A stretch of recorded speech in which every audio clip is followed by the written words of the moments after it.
presentes. Desde logo agradecer à engenheira Delfina Porto, muito digna Presidente desta Casa, por se ter disponibilizado desde a primeira hora para acolher esta sessão, neste belo espaço que muito me toca, muito me sensibiliza e muito agradaria, seguramente, a Hernani de Lencastre, caso estivesse entre nós. Quero agradecer também ao Dr. Alarcão Troni por ter acedido gentilmente ao nosso pedido, meu e da minha mulher, para proferir algumas palavras sobre Hernani de Lencastre, o que muito nos honra, conhecendo nós a sua vasta experiência e o seu imenso saber.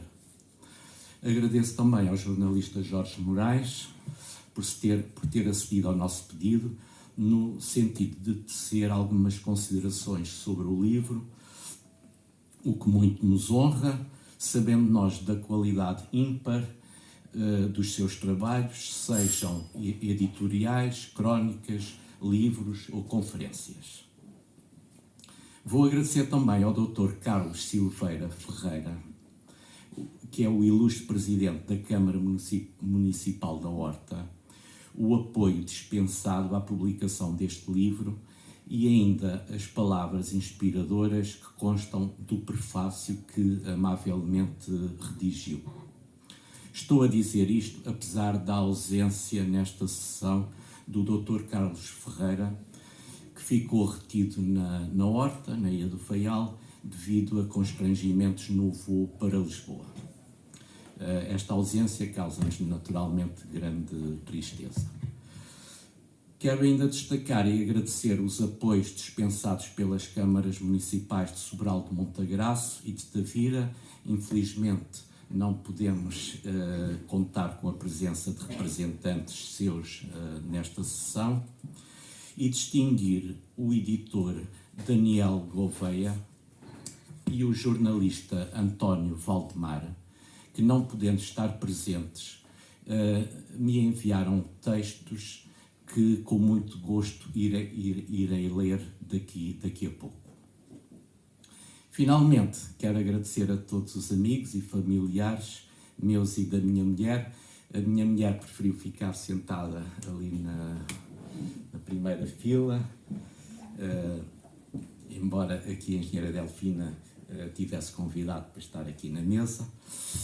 Portanto, quero agradecer aos amigos e familiares aqui presentes, comparências que muito nos sensibilizam. Feitos estes agradecimentos, quero afirmar que resumir em poucas palavras a vida e a obra do meu sogro, Hernani de Lencastre, não é tarefa fácil.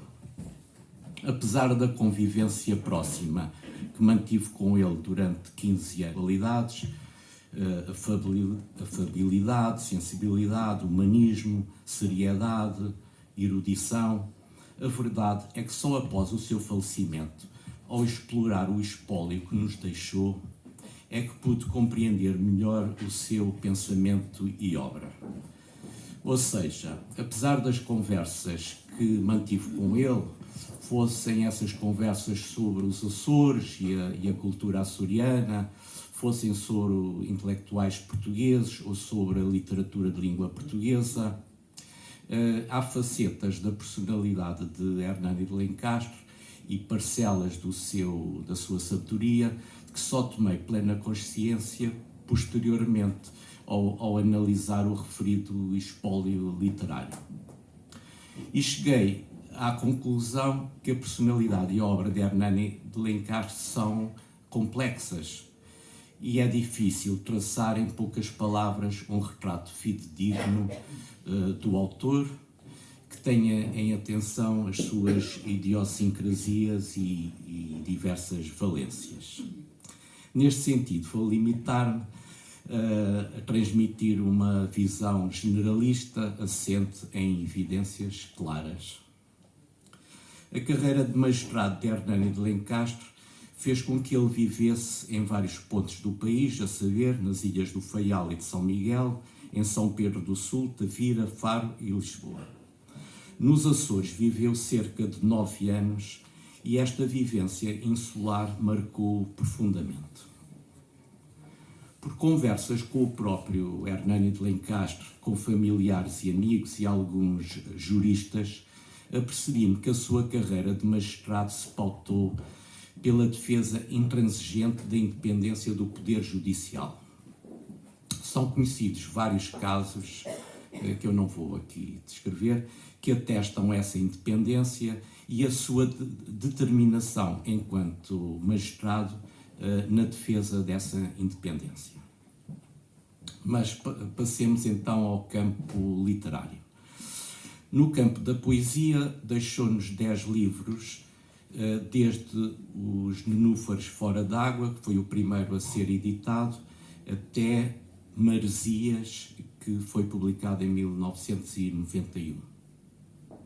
Na prosa, viu diversos dos seus contos e crónicas publicados em jornais e revistas, como sejam A Ilha, Açores, no Açoriano Oriental, Correio dos Açores, Diário dos Açores, e ainda na revista da Aquém e da Aleimar e nos Cadernos do Meio-Dia. A vida literária de Hernani de Lencastre foi muito intensa até à sua vinda para a comarca de Lisboa em 1958.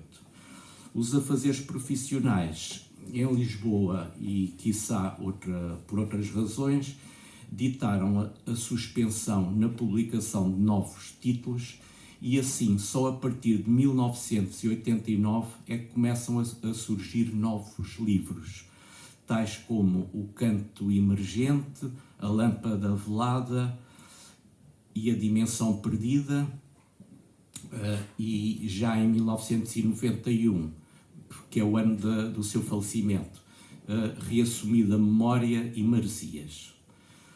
Um ataque cardíaco fulminante no dia 21 de outubro de 1991 veio pôr travão à maré artística que novamente brotava e que afinal nunca tinha cessado, como tentarei justificar já de seguida. O santuário, que era o escritório do meu sogro na Avenida de Roma, em Lisboa, santuário entre aspas, permaneceu tal como este o deixara à data do seu falecimento, até que ocorreu a morte da minha sogra. Esta, por razões sentimentais, em nada mexeu. Só se entrava naquele escritório, espaçadamente e a muito custo, para limpar o pó. As paredes estavam repletas de pinturas, gravuras e fotos, as estantes a abarrotar de livros, e quase todo o espaço estava atravancado, ocupado por pilhas de livros, revistas, manuscritos, álbuns de fotografias e souvenirs, os mais diversos. A minha sogra faleceu anos mais tarde, faleceu em 2017, pelo que durante 26 anos o escritório santuário do meu sogro permaneceu como estava à data do seu falecimento. Foi só então que se colocou a questão do recheio da casa e, por arrastamento, do espólio de Hernani de Lencastre. Surpresa após surpresa, descobriu-se um espólio gigantesco de escrita inédita, sobretudo poesia, ou escrita que, tendo sido publicada há muitos anos em jornais e revistas, caíra no quase total esquecimento, apesar do seu evidente interesse literário, cultural e documental. Assim, desde 2017, eu e a minha mulher dedicamos, com as nossas grandes limitações, à catalogação e organização desse espólio e procedemos também a alguma investigação na Biblioteca Nacional, no arcos locais, nomeadamente no Algarve, onde o meu sogro também esteve colocado. Este Livros Inéditos é o primeiro fruto deste nosso labor. Fomos nós que resolvemos atribuir o título Livros Inéditos, por se basear, na sua maior parte, nos livros inéditos Caprichos em Almoeda e Estrelas Cadentes, respectivamente de contos e de crónicas, que o meu sogro acalentou o desejo de publicar, mas que essa publicação nunca se veio a concretizar. Portanto, há vários escritos dele, e até nos livros anteriores de poesia, em que ele refere que estavam para sair estes dois livros, um de contos e outro de crónicas, com os títulos Caprichos em Almoeda e Estrelas Cadentes. Mas, por qualquer razão, não chegaram a sair. E então nós reunimos o trabalho que era destinado a um e a outro, reunimos esses trabalhos e temos este título de livros. As mensagens que o editor Daniel Gouveia e o jornalista António Valdemar me fizeram amavelmente chegar. Esta é a mensagem do Daniel Gouveia, do editor Daniel Gouveia. Diz ele: não é de bom tom num lançamento o editor estar ausente. Tratando-se de uma iniciativa de um amigo, mais imperdoável é a ausência. Contudo, um compromisso de representação nacional obriga este editor, que também se dedica ao fado, e depois dizem de parênteses, ninguém é perfeito, a estar no Porto, no mesmo dia e hora, em defesa e divulgação da nossa canção, num festival de música mediterrânica realizado sob a égide da Comissão Europeia. Por isso, pedi que alguém emprestasse a voz a este escrito, que é simultaneamente um pedido de desculpas e o dever de expressar publicamente a muita admiração que tenho pelo meu amigo Eduardo Coelho.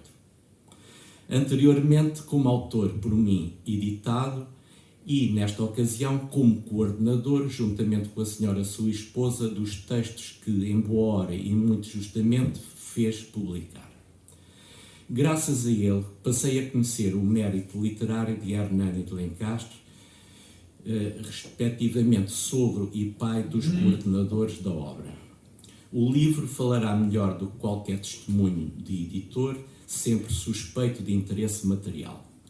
Contudo, para este editor, que várias vezes esteve nesta Casa dos Açores, arquipélago onde só não pôs os pés em Santa Maria, que foi aluno de Vitorino Nemésio, admirador de Dias de Melo e de Natália Correia, que editou livros de José Enes da Silveira, o interesse material apaga-se em função da prova inequívoca representada por este livro do alto grau de cultura, escrevi com maiúscula,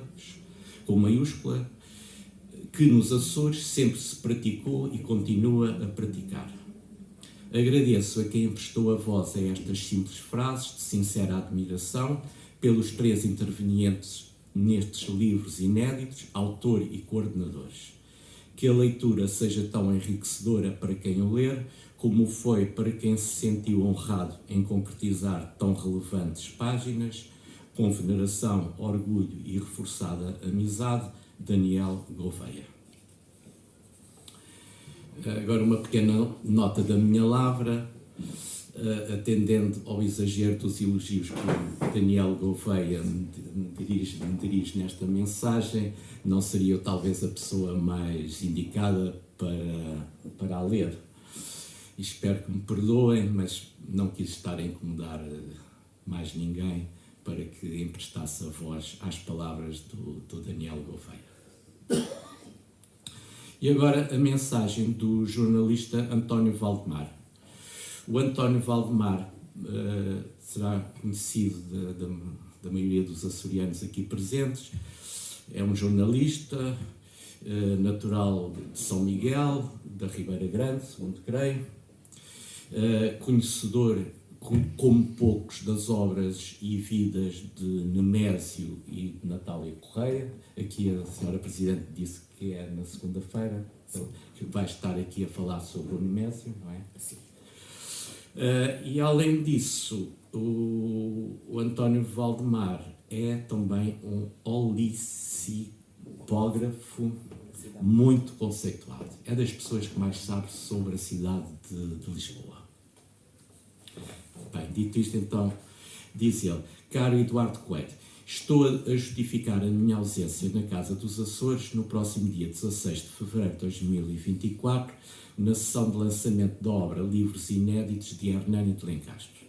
Neste dia encontro-me fora de Lisboa num compromisso familiar inadiável. Tive o grato prazer de conhecer Hernani de Lencastre, notável poeta e grande figura humana.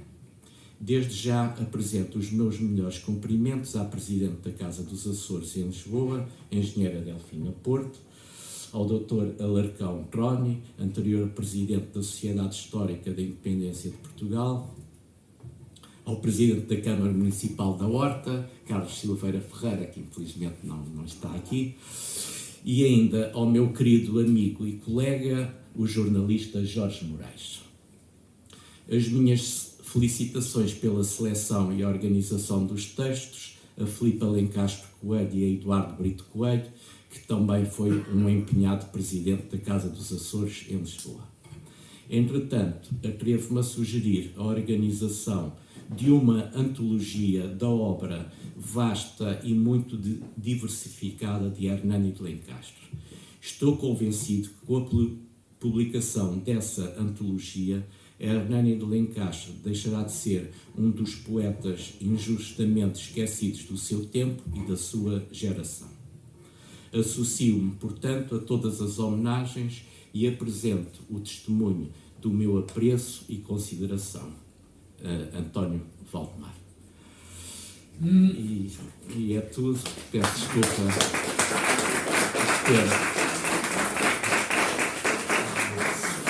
Se falei tempo demais. Muito obrigado. E ficou mais uma vez demonstrado que a insularidade acabou por vencer a açorianidade, com esta dificuldade do Presidente da Câmara não poder estar aqui hoje. Passamos ao Dr. Alarcão Troni, certo? Muito obrigado, Sr. Presidente. Senhora Engenheira Delfina Porto, ilustre Presidente da Casa dos Açores, também aproveito para saudar o seu marido, o Sr. Contra-Almirante Porto, também ilustre médico naval e aqui presente,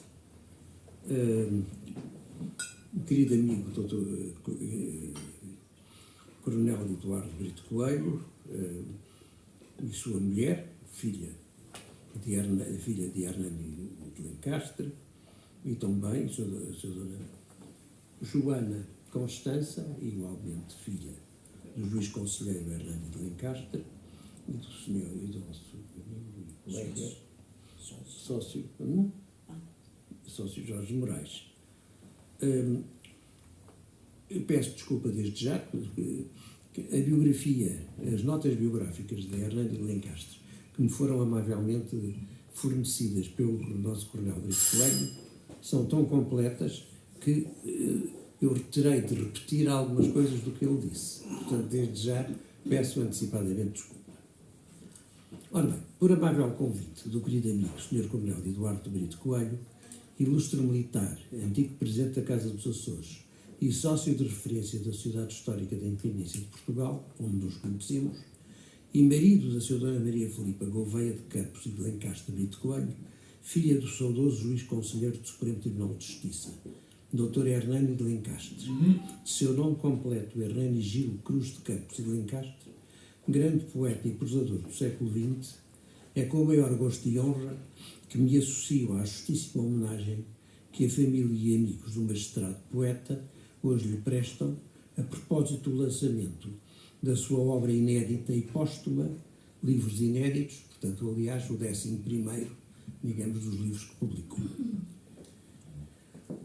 No caso da minha memória estar correta, ou se estar correta, decorridos mais de 30 anos, penso que quem deveria estar aqui hoje connosco, se a saúde lhe o permitisse, teria sido Roberto Carneiro, Ministro da Educação de 1987 a 1991, do qual fui Secretário de Estado Adjunto e grande amigo, durante muitos anos, na primeira maioria absoluta de Aníbal Cavaco Silva. Na verdade, repito, se a memória não falha, e não falha porque eu tenho boa memória, nos idos de 1988 ou 99, o então ministro Roberto Carneiro apresentou-me no seu gabinete do Ministério da Educação ao senhor conselheiro jubilado Hernani de Lencastre, de quem julgo haver sido admirador e amigo, ou seja, o Roberto. Conquanto Roberto Carneiro, aliás, o Roberto está gravemente doente, porquanto tem um Parkinson avançadíssimo, que lhe afetou gravemente a mobilidade e a oralidade, designadamente a inteligibilidade, embora a cabeça esteja na mesma e, consequentemente, comunica e escreve através do computador. E, portanto, os seus textos é a filha Marta que os lê na presença dele. Nesse aspecto, graças a Deus, o Roberto está tão bom como estava, enfim, quando nós o conhecemos em plena forma. Conquanto Roberto Carneiro, órfão do músico macaense Artur Carneiro, tenha vivido com sua mãe nos Açores, em Angra do Heroísmo, cidade onde frequentou com maior brilho os ensinos primário e inicial, certo é que a passagem de Hernani de Lencastre pela magistratura do Ministério Público nos Açores, na Horta e em Ponta Delgada, portanto, os Açores, nas cidades da Horta e de Ponta Delgada, decorreu na segunda metade da década de 30 e primeira de 40, período em que o Roberto ou não tinha nascido ou era um bebé de colo. Recordo, pela ironia da alcunha, de que Roberto Carneiro, dada a sua ascendência macaense e, consequentemente, os olhos em bico, recebeu dos seus professores e condiscípulos de Angra a engraçadíssima alcunha do Açoriano Oriental, nome muito antigo e prestigiado jornal açoriano. Foi, pois, em Lisboa que Hernani Lencastre e o jovem Roberto Carneiro se terão conhecido, porquanto o ilustre magistrado poeta exerceu sempre na capital a sua judicatura de 1958 a 1985, data da jubilação. O Sr. Coronel Brito Coelho, genro de Hernani de Lencastre, habilitou-me amavelmente com a biografia do homenageado, da qual não resisto em salientar alguns dos seus mais relevantes aspectos. Nos planos pessoal e familiar, Hernani de Lencastre, 1911-91, nasceu no Sobral de Montagraço, pequena e pitoresca vila do Conselho e Conselho do Oeste, na área metropolitana de Lisboa, a cerca de 40 km da capital, nas faldas do Monte Junto, onde ainda, enfim, temos agora em vias de reconstrução e de classificação o que resta das linhas de Torres Vedras, desde no Conselho de Sobral, e aliás está aqui um ilustre sobralense, o Forte de Alcaidão da Serra, onde Wellington, na qualidade de Comandante Supremo do Exército Anglo-Luso, e Beresford, na qualidade de Comandante Supremo do Exército Português, detiveram o Marshal Massena. De facto, digamos, o princípio do fim de Napoleão foi na Península Ibérica, com a guerrilha ibérica, e na Rússia, com o Marshal Kutuzov e o Marshal Inverno, sobretudo, porque teve que passar o Natal de 1912 sem comer, sem comer, praticamente sem comer, com o exército à fome, num Moscou em chamas, e depois, como diria o Marshal Kutuzov, agora no regresso, nós fazemos de uma ponte de ouro sobre a Europa, como aconteceu, não é? Bem,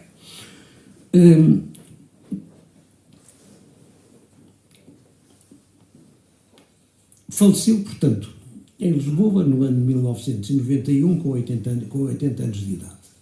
Foram seus pais o maestro Raul de Campos, Raul Augusto de Almada e Lencastre Simões de Campos, e sua mulher, Dona Vitória da Salvação da Silva Cruz.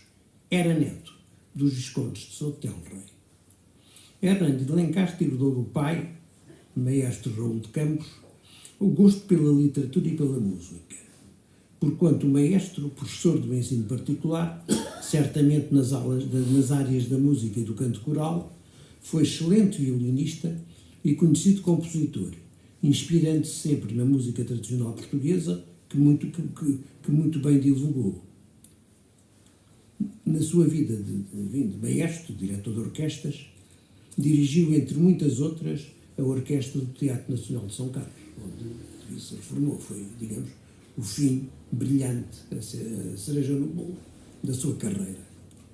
As biografias de Hernani de Lencastre e de seu pai, Raul de Campos, constam da Enciclopédia Luso-Brasileira. Em 1946, Hernani de Lencastre casou com a Dona Maria Aida Soares Gouveia de Campos e Lencastre. O casal teve 3 filhos: a senhora Dona Isabel Maria Gouveia de Campos e Lencastre da Silva Prates, ausente na Suíça por razões de saúde; Maria Filipa Gouveia de Campos e Lencastre, Brito Coelho, aqui presente; e Joana Constança Gouveia de Campos e Lencastre, também aqui junto de nós. Citando seu genro, o Sr. Coronel Brito Coelho, Hernani de Lencastre é recordado pela maioria das pessoas que com ele lidaram pelo seu trato afável e despretensioso, grande humanismo e sentido de humor. Possuidor de grande erudição, isso não impedia que as coisas simples da natureza o fascinassem, e o milagre da vida, patente no mais pequeno ser, era tema para inúmeros poemas. O mar, e talvez a sobriedade tenha tido muito a ver com isso, o mar tinha também um enorme domínio sobre o seu imaginário poético. Tais facetas não obstaram, porém, a que muitos dos seus trabalhos se centrassem na mais grave especulação filosófica e em temas como o enigma do ser ou o sentido da vida. Fim de citação. Na longa e brilhante carreira como magistrado, Hernani Lencastre licenciou-se em Direito pela Faculdade de Direito da Universidade de Lisboa em 1936, abraçando a carreira da magistratura. Iniciou a sua carreira no Ministério Público como delegado do Procurador da República na Horta, São Pedro do Sul e Ponta Delgada. Tendo ficado sentimentalmente muito ligado aos Açores e à açorianidade, apesar da sua carreira de magistrado judicial se haver desenrolado sempre no continente e, sobretudo, em Lisboa. Foi juiz em Tavira e Faro. A partir de 1958 até a jubilação em 1985, exerceu a judicatura sempre em Lisboa. Promovido à primeira classe, tomou posse do 4º Juízo Civil de Lisboa. Em 1962, foi empossado como juiz corregedor presidente da 3ª Vara Civil de Lisboa, onde esteve 4 anos, de 62 a 66. Em 1966, ascende a juiz desembargador do Tribunal da Relação de Lisboa, onde esteve de 66 a 74, portanto 12 anos, e inspetor judicial no mesmo ano de 74. De 74 a 87, foi vice-presidente do Conselho Superior Judiciário, hoje Conselho Superior da Magistratura. Exerceu, de 1977 a 85, as funções de juiz conselheiro do Supremo Tribunal de Justiça. Nestes 8 anos de judicatura no Supremo, o ilustre magistrado revelou as suas excepcionais qualidades morais e jurídicas. Representou o Supremo no Conselho da Europa, em Estrasburgo, designadamente no encontro dos juízes dos Supremos Tribunais da então Comunidade Europeia e no Congresso de Informática Jurídica em Roma. Na minha modesta opinião, a representação mais prestigiante do Supremo, atribuída a Hernani de Lencastre, foi, sem dúvida, a Comissão Constitucional, antecessora do Tribunal Constitucional do quadriênio de 1980-84. A então Comissão Constitucional constituía a máxima consagração pela competência e isenção dos seus membros, da mais alta magistratura judicial e do Ministério Público, todos eles, conselheiros e procuradores-gerais adjuntos, órgão sempre presidido durante a sua existência pelo notável jurisconsulto e catedrático da Faculdade de Direito de Coimbra, Dr. Rui Alarcão, Rui Nogueira Lobo de Alarcão e Silva, depois, durante vários mandatos, reitor da Universidade de Coimbra e membro muito apreciado pelos seus parceiros jurídicos do CRUP, Conselho de Reitores das Universidades Portuguesas, era o jurisconsulto, era o jurista do CRUP, bem como autor do projeto da Lei Orgânica do Tribunal Constitucional. Aí peço desculpa do elogio, porque tenho conflito de interesses, não é? É meu primo. Aliás, como editor, o Daniel Gouveia é também meu primo. Portanto, eu nessas matérias calmo ou tento a elogiar o menos possível. De 77 a 80, ano da sua eleição para a Comissão Constitucional, o conselheiro Hernando de Lencastre presidiu aos grupos de trabalho que elaboraram os anteprojetos de um Código de Instrução Criminal, que infelizmente não viu a luz do Diário da República, e da reforma do Código Penal e Disciplinar da Marinha Mercante. Integrou ainda a Comissão de Revisão do Código do Processo Penal, presidida pelo professor Eduardo Correia, catedrático da Faculdade de Direito de Coimbra. Aliás, catedrático de Direito Penal. Hernando de Lencastre foi membro da Sociedade para o Progresso do Direito e, após a jubilação, em 1986, teve uma fugaz intervenção política e cívica como mandatário de Francisco Salgado Zenha, então candidato para as eleições para a presidência da República. Em síntese, Hernando de Lencastre foi um ilustríssimo magistrado do qual se conhece vasta e esclarecida jurisprudência. A sua carreira pautou-se sempre pela intransigente defesa do órgão de soberania tribunais perante quaisquer tentativas de intromissão dos poderes legislativo ou executivo. Na carreira literária, Hernando de Lencastre notabilizou-se sobretudo na poesia, mas também no conto e na música, e na crónica, abrangendo a sua obra, muita da qual ainda infelizmente inédita, como já referiu, os seguintes 10 livros de poesia. Agora hoje já não são 10, são 11, vai ser lançado o 11º. Nénufares Fora d'Água, em 1948, publicado em São Miguel, quando delegado Procurador da República em Ponta Delgada. Jardins Suspensos, em Tavira, em 1952, Espumas Irisadas, também em Tavira, em 1953, Poemas da Fonte de Eves, finalmente em Tavira, em 1954. Portanto, estas 3 obras, enquanto juiz em Tavira. Ananto, Poemas de Andejo e do Efêmero Trânsito, em Faro, 1986, no curto período em que exerceu a judicatura na capital do Algarve. E aqui estão os 5 primeiros livros. E depois houve, como sabem, o interregno de 31 anos. Esteve 31 anos sem publicar qualquer outro livro de poesia ou de prosa. Por certo, devido aos seus inúmeros afazeres e responsabilidades como corregedor, desembargador e conselheiro. Pelo que só após a jubilação, em 1985, volta a publicar em Lisboa os seus restantes 5 livros de poesia.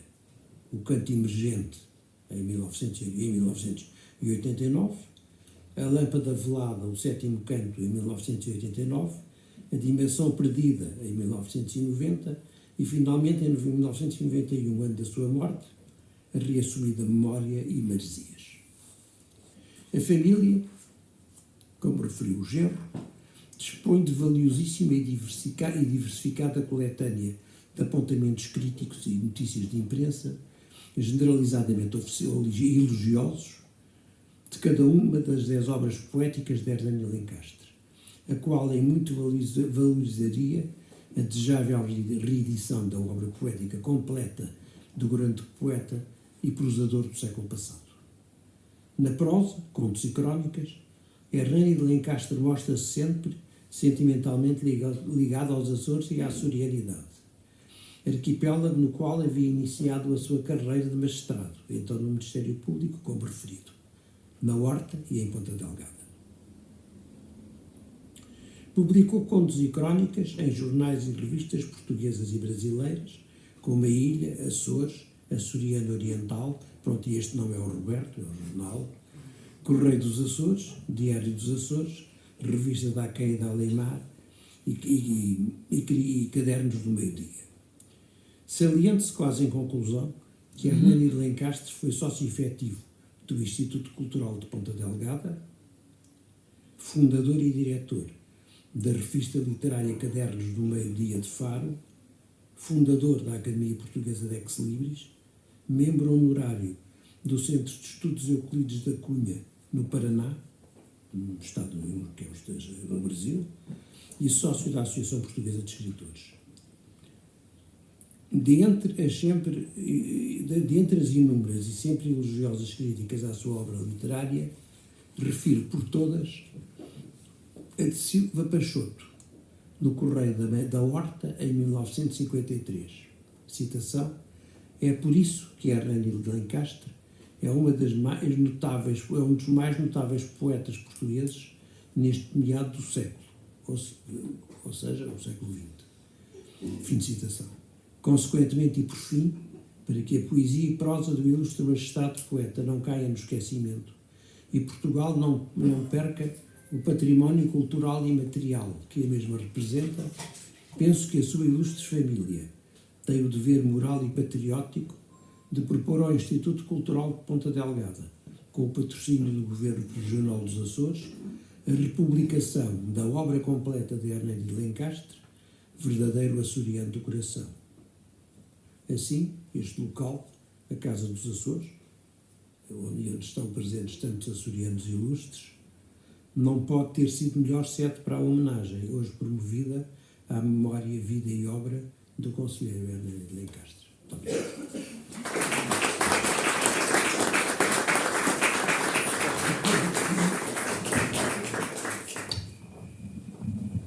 Bom, antes de passar ao jornalista Jorge Moraes, que nos vai enriquecer ainda mais sobre esta obra, eu desafiava o Eduardo Coelho a falar-nos um pouco sobre aquelas duas fotografias que ali estão e a caricatura que aqui está também presente. Pode ser? Pois, nós tivemos a ideia de trazer aqui para esta sessão uma caricatura do meu sogro, que é esta que se encontra aqui atrás de mim, que é da autoria do grande pintor açoriano Vítor Câmara. Penso que está muito bem. Aliás, Vítor Câmara, como caricaturista, tem obras magníficas, e não só, também como paisagem, aqui na Casa dos Açores. Temos algumas pinturas de Vítor Câmara, uma que expressa bem a paisagem dos Açores, que está aqui no salão aqui por cima de nós.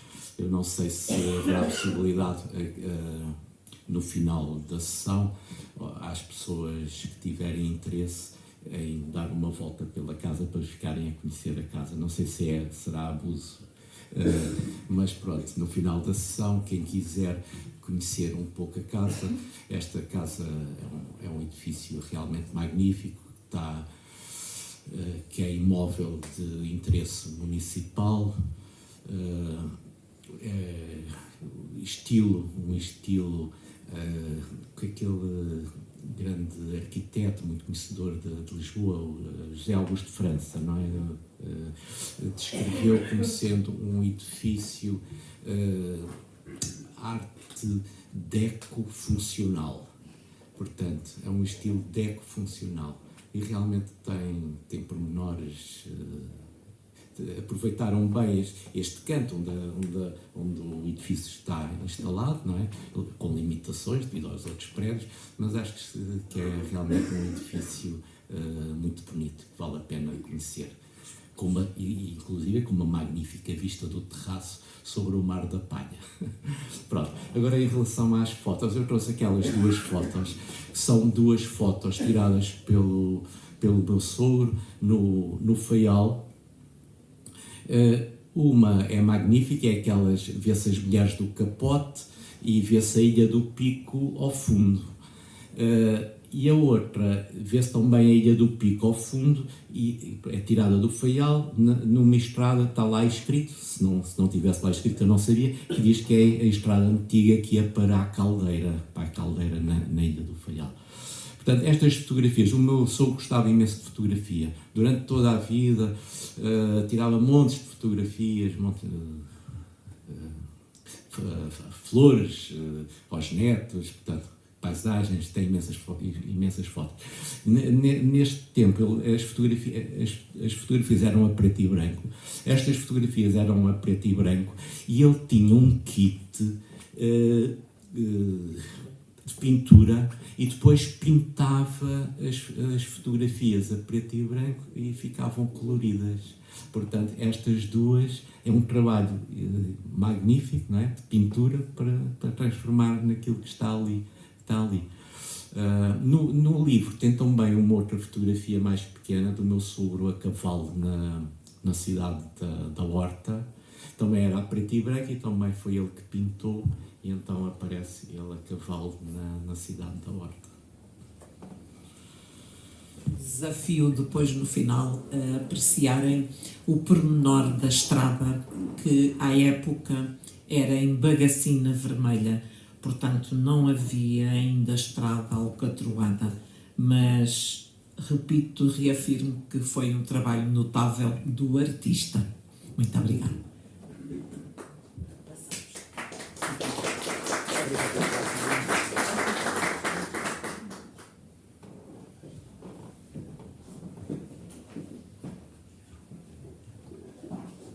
Muito obrigado. Não sei se ouve bem.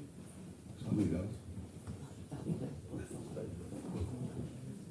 Sr. Presidente, muito obrigado por me receber nesta casa, da qual eu tenho tão gratas e outras fundas, não tão gratas recordações. Um livro meu foi aqui apresentado pela Natália Correia e depois vim aqui velar o seu corpo quando ela morreu nos anos 90. E muitas outras ocasiões em que aqui estive a ouvir, nomeadamente conferências do meu querido amigo António Valdemar. Mas muito grato por me receber e pelo convite. Ao meu amigo Eduardo Brito Coelho também. Conhecemos-nos nas lides da imprensa, porque ele é um homem muito modesto, mas é um brilhante articulista e foi nos jornais que nos fizemos amigos. E sou testemunha do seu amor aos Açores. E ao professor Troni, cuja vida pública acompanho desde sempre, há dezenas de anos, há meio século, pelo menos, e cujo trabalho à frente da Sociedade Histórica da Independência de Portugal eu não me canso de enaltecer. Muito obrigado, não estou professor. Muito obrigado a todos, mas depois de tudo o que disseram, eu tenho muito pouco para dizer, depois da vossa erudição toda. Não sou crítico literário, apenas alguém viajado pelo mar das letras e que delas fiz ofício há algumas décadas. Estou assim mais habituado a ser julgado pelo que escrevo do que a envergar o capelo do examinador da literatura alheia. Nem a tal, mas a teoria. Mas perdoareis, talvez, esta fugaz incursão pelo território alheio, ditada mais pela corda sensível do que pela autoridade específica. Ocupar-me-ei apenas desta pequena coletânea que hoje é apresentada ao público como um aperitif, pois para me debruçar sobre toda a vasta obra de Hernani de Lencastre precisaria de todo um outro balanço. Falo, pois, em exclusivo deste Livros Inéditos, que a traços largos está dividido entre contos e crónicas. Há escritores que fazem obra sem deixarem nela a sua impressão digital. Escritores que narram sem se revelarem na trama, nas personagens, até nas paisagens, que se escondem num descritivo desinfetado, ascético, isento dos germes e fermentos de qualquer ser humano e qualquer obra humana é feita. Tão incólumes que tal obra poderia ser atribuída a qualquer um, como uma espécie de produto branco de supermercado, sem defeito visível, mas feito em série, sem marca e quase sempre sem alma.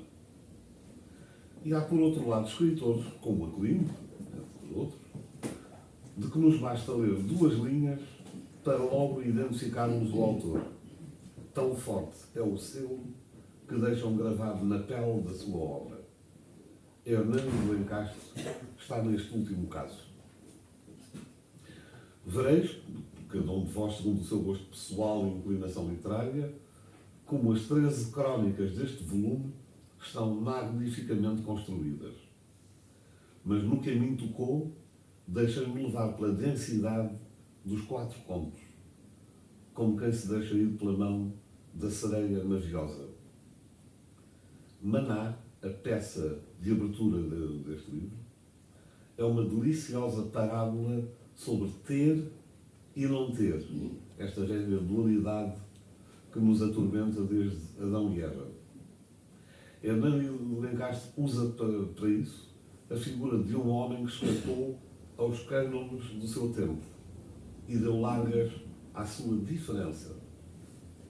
Quem não gostaria de, num momento de inspirada loucura, como fez Felisberto, o herói do conto, fazer chover dinheiro sobre os necessitados?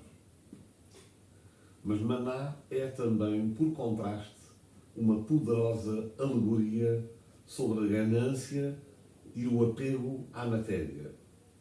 E é no choque desse contraste que Hernani de Lencastre molda a sua ética pessoal, a lição que há de sempre extrair-se dos grandes confrontos da natureza humana.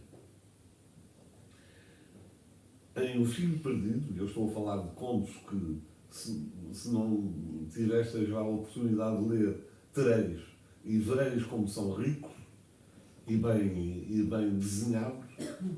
Em O Filho Perdido, deparamos sobretudo com a genial perícia do autor na narrativa de trave local, no uso de um rico e saboroso vocabulário dialetal, mas também na arte da criação de um suspense que culmina na aparição do menino perdido, o filho pródigo dos relatos bíblicos. Aqui, outra vez, uma lição intemporal, desta feita sobre a esperança, que é a última a morrer. Em O Sapato Vazio, um fortíssimo conto de Natal, vemos a criação de um ambiente propício à encenação do drama humano por excelência. O poder descritivo revelado nesta peça é contagiante. Veja-se só a carga dramática e melancólica deste trecho, e cito: pelas ruas, àquela hora desertas, variava uma quase imperceptível, mas teimosa névoa que o vento, com golpes, a espaço, rijos, ia levando na frente, de ampulão, não sem descrever alvos ao redor da luz baça dos candeeiros e tornar lustrosos de umidade os pavimentos onde o chapo-chapo dos sapatos da moça pequena, para ela tão grandes, faria, com insólita monotonia, o silêncio agreste da noite sem estrelas, incomodando a cidade, aferrolhada dentro das casas. Fim de citação. Este trecho é como se o leitor ali estivesse, invisível numa esquina, a assistir a toda esta situação espectral, ao mesmo tempo leitor, ao mesmo tempo espectador e personagem do conto. Em O Marialva, que é o último dos contos deste volume, temos o pícaro traspassado pela ironia. O pícaro, não o picaroto. Numa narrativa em crescendo que prende da primeira à última linha. Sobre este não me pronuncio mais, tenho de ter o prazer de o saborear como inédito. E assim, com estas 4 narrativas poderosas e plenas de caráter, iniciei-me na mestria de Hernani de Lencastre, autor que a minha grande ignorância não me havia permitido até então descobrir. Não sendo um escritor profissional no sentido em que Aquilino ou Ferreira de Castro puderam ser, Hernani de Lencastre faz parte de um tempo em que as classes cultas se davam à escrita, tanto quanto à música, pelo puro prazer da criação de beleza. não retiravam qualquer vantagem material do seu labor artístico, pelo contrário, sacrificavam às artes os ócios e o convívio dos seus, na poesia, na prosa, na pintura, na dança, na composição e execução vocal ou instrumental. Magistrado de carreira brilhante, figura social de grande distinção, Hernani de Lencastre pouco publicou entre finais dos anos 50 e finais dos anos 80, ao longo de 3 décadas. Mas este aparente silêncio não significa que tenha deixado de escrever. Bem diferentemente, consolidou na solidão literária um estilo cada vez mais próprio, cada vez mais apurado.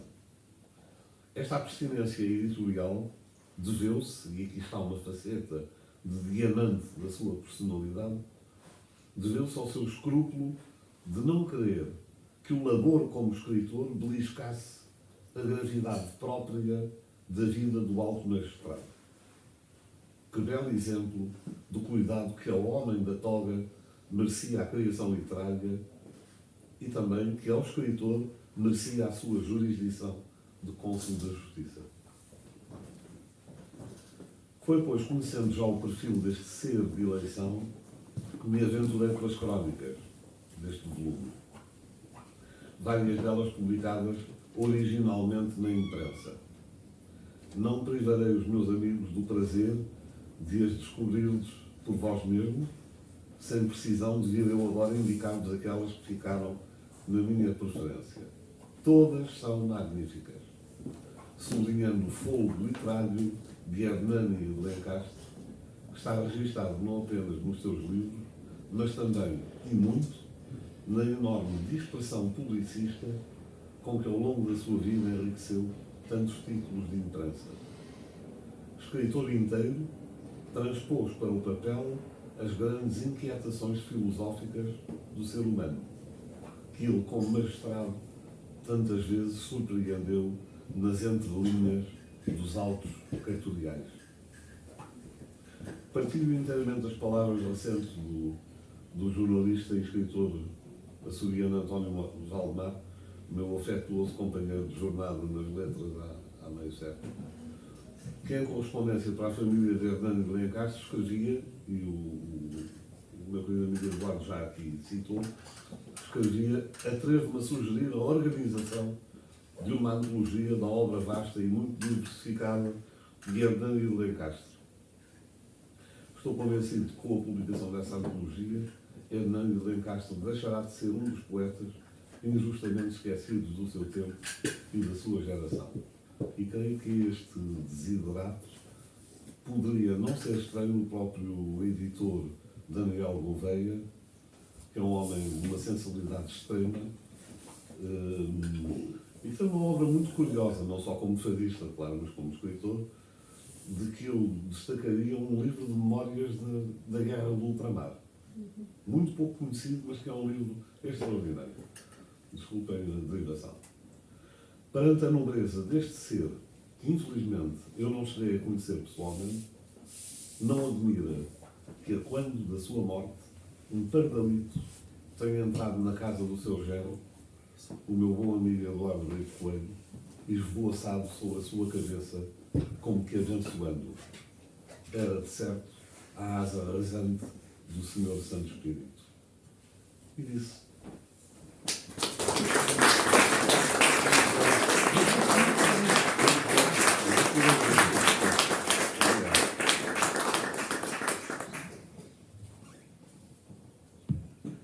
Muito obrigada.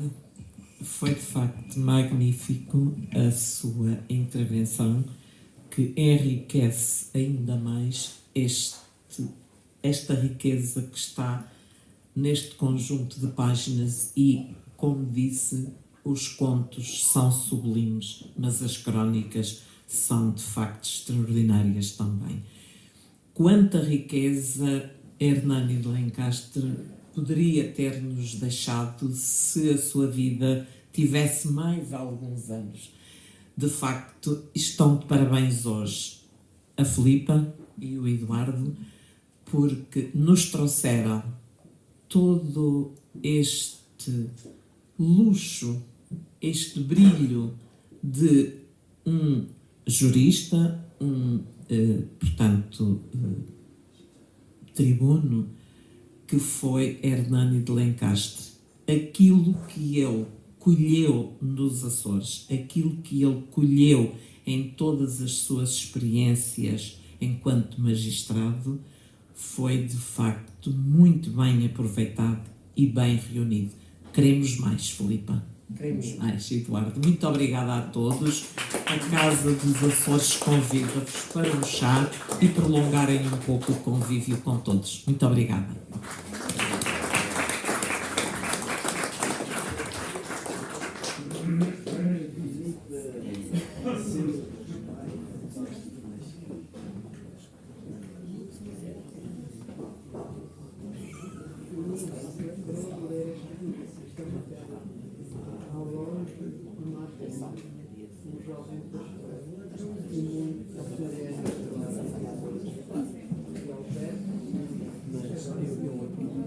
Eu posso fazer aqui uma gracinha à Filipa e ao Eduardo, se vocês me permitem. Eu disse assim, como é que ninguém se lembrou de ler esta pérola? E eu estava aqui a saltar. Mas como a Delfina não disse que havia aqui um momento de perguntas e respostas, convidou logo para lanchar. Mas eu estava exatamente a comentar isso com o Eduardo. Não é preciso, não é preciso. Isto é uma coisa informal, é uma brincadeirinha. Uma brincadeirinha com muito amor e com muito respeito. Ao longe, uma avena, um jovem pastor e muito serena toada de amor.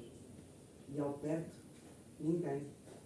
Arbustos parados, olhando quem vem, de ramos cruzados, dispersos, distantes, vagidos de vida, dos prados fragrantes da terra florida, perdido, isolado, lá de quando em vez, algum cão de gado, do pastor talvez, soltando latidos, farejando caça e doces gemidos na brisa que passa.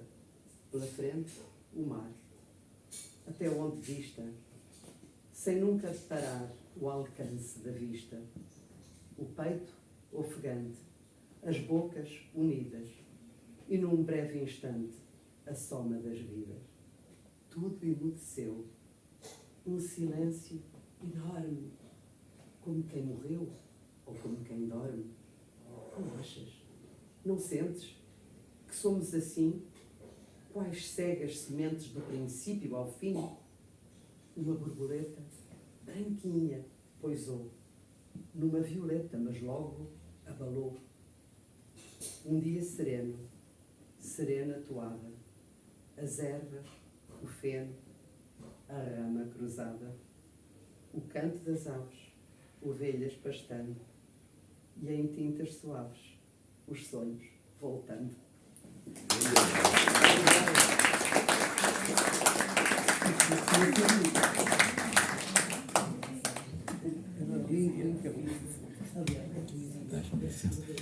Muito bem, parabéns, Teresa.